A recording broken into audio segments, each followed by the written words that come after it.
Hey guys, in my last video, I forgot to show you how to use the templates. Now, templates in Gmail is a really awesome time-saving thing, and if you didn't check out that video, it will be linked somewhere right up there. So go ahead and watch that really quick. This one's going to be even quicker, I promise.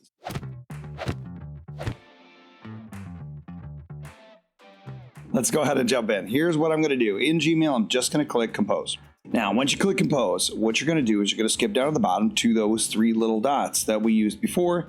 So I click those three little dots, and I'm going to come up to the top to Templates, and this time I'm going to find the template I want to use, not the one I want to save. So this time, I actually have this STEM Makerspace feedback request. So anytime somebody does a project with me, I want to get some feedback afterwards. And this one actually has a link in it to a form and all sorts of good stuff. So you see it populates here. One thing that I didn't mention in the last time, when you save your template out for the first time, if you're using a signature or anything like your organization pops the signature in the bottom or a disclaimer or something, it gets a little annoying because there'll be two of them.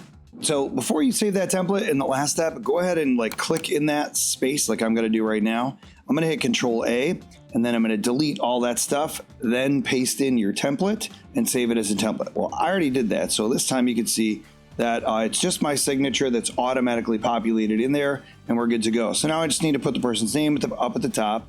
The regarding or subject heading is already there. My template's been proofread in Hemingway and Grammarly to make sure it's all good to go. And you can see I have this nice link down here at the bottom to the form that I want to send it to. So then I just put their name in there and I send it.